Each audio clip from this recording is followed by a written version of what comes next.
Ça nous donne envie de zouker quand même. Je ne sais pas s'ils ont tellement envie de zouker là-bas du côté de Saint-Martin en ce moment, c'est la désolation. On va parler de l'aloe vera. Je ne sais pas s'il pousse aux Antilles, peut-être. Subtropical et tropical. Maintenant, on en trouve un peu partout dans les régions chaudes. C'est un véritable couteau suisse de multiples activités, de multiples propriétés. Surtout. Absolument, capable d'agir sur tous les fronts. Alors je vous dis, soulager les brûlures, les piqûres d'insectes, les coups de soleil, limiter le diabète et limiter les reflux gastro-œsophagiens. Alors pour les plus sceptiques, parce qu'effectivement on parle de beaucoup d'intérêt, pour les plus sceptiques, sachez que c'est très sérieux. D'ailleurs, à l'hôpital de Bordeaux, au CHU de Bordeaux, il y a maintenant une équipe avec le professeur Pellissier qui travaille en chirurgie plastique. Et bien cette équipe travaille avec l'aloe vera pour tenter de faire guérir, de cicatriser des plaies qui sont récalcitrantes. C'est-à-dire que ce sont des plaies qui n'ont pas réussi à guérir, à être cicatrisées grâce au traitement classique. Et maintenant, eh bien, ce professeur Pellissier a décidé dans son service d'introduire l'aloe vera, de le mettre sur les plaies. Et les résultats sont tout à fait exceptionnels. Alors évidemment, on a voulu en savoir plus. Nous nous sommes rendus à Bordeaux et nous avons suivi une patiente, Maïté, gravement brûlée sur la cuisse.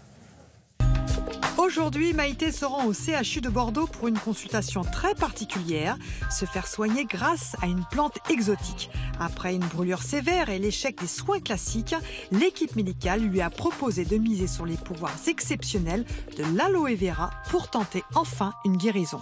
Il y a quelques mois, je me suis ébouillantée avec une bouilloire. Je me suis retrouvée avec une brûlure au 3e degré. On m'a proposé donc une greffe parce qu'il n'y avait pas de choix de faire autre chose. Une partie de cette greffe n'a pas pris et la cicatrisation était assez difficile. Bonjour. Oui. Curieusement, on m'a proposé un soin que je ne connaissais pas du tout. Enfin, je connaissais le nom de la plante qui est l'aloe vera et j'ai accepté. 3 fois par semaine, donc je revenais à l'hôpital pour me faire des soins à l'aloe vera. Ce soin était donc très agréable. Cette crème est onctueuse, très parfumée et de plus, elle hydrate parfaitement. C'est vrai que lorsqu'on a une brûlure, il y a une odeur et avec l'aloe vera, je n'avais plus cette odeur. Une cicatrisation rapide grâce à cette thérapie millénaire, c'était le défi du professeur Pellissier lorsqu'il a tenté cette nouvelle expérience il y a 6 mois. Après 6 mois d'essai, ce qu'on constate effectivement, c'est que la cicatrisation semble s'accélérer.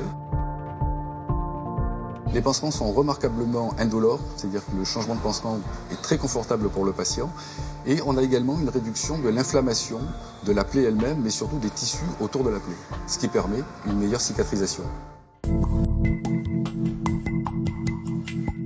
Les études précédentes ont montré que l'aloe vera contient des composés extrêmement intéressants, des oligo-éléments ou des facteurs de croissance, qui permettent de booster la cicatrisation tout d'abord, mais également de lutter contre la douleur d'une part, et contre l'inflammation de la plaie et des tissus environnants d'autre part, ce qui le rend donc très intéressant dans la cicatrisation des plaies chroniques. Là, nous en sommes à 3 mois Oui. de plaie.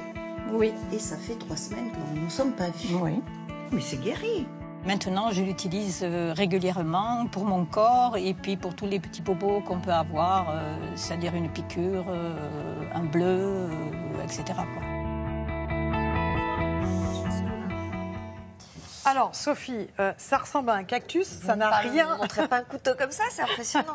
Ça ressemble à un cactus, ça n'a rien d'un cactus. En fait, ça fait partie de la famille de l'asperge et de l'ail. Donc, je coupe une feuille de l'asperge et de l'ail. Exactement, curieusement. Je coupe une feuille de cactus. Voilà, vous regardez à l'intérieur et c'est riche. Voilà, et ce qui nous intéresse, c'est cette partie-là. Vous voyez ce gel-là qui dégouline, et ben ça, c'est ce gel-là qui est exceptionnel pour notre santé. Voilà, d'ailleurs, il faut savoir que vous n'êtes pas obligé d'aller vers les produits que l'on trouve en cosmétique ou même pour la nutrition. On peut très bien prendre ce gel, le prendre, vous l'avez chez vous, vous le rentrez l'hiver parce que l'aloe vera est fragile, et vous l'appliquez directement, vous le prenez et vous l'appliquez directement sur votre peau et ça va être très très vite absorbé. Vous allez voir que ça a une absorption extraordinaire. Alors les propriétés, c'est quoi? C'est cicatrisant, les propriétés, c'est hydratant. Je vais vous parler de propriétés qui ont été avérées par des études scientifiques, vous le savez, c'est toujours la même chose. Avec moi donc, potentiel anti-inflammatoire. Ça sent pas bon. Oui, mais c'est bien. Oui, c'est vrai. Potentiel anti-inflammatoire. plus anti-inflammatoire que les autres plantes qui sont utilisées contre les coups de soleil. Potentiel sur la glycémie. On sait que quand on consomme de l'aloe vera, eh bien finalement, on va rendre l'insuline, cette hormone qui est chargée de limiter le taux de sucre dans le sang, plus efficace. Potentiel contre les troubles digestifs. Pourquoi? Eh bien parce que elle permet de limiter la sécrétion d'acide chlorhydrique dans votre estomac. C'est pour cette raison que maintenant, en pharmacie, vous avez, Sophie, des produits à base d'aloe vera que vous pouvez boire matin et soir, qui sont très efficaces pour les gens qui ont des reflux gastro-œsophagiens et qui ont des brûlures. Et ça marche vraiment bien. Donc ça, vous pouvez le trouver en pharmacie. Vous pouvez trouver des produits maintenant, que ce soit en cosmétique, que ce soit dans les magasins bio. Il faut faire très attention parce que quand j'ai fait mon petit shopping avec Margot, eh bien, nous avons vu qu'il y avait des produits qui étaient mal dosés. C'est-à-dire que quand vous allez choisir, par exemple, certaines boissons, vous voyez aloe vera, 100% bio, super. Sauf qu'il n'y a pratiquement pas d'aloe vera ou très peu d'aloe vera dans ces produits. Et en plus, ils ont rajouté du sucre.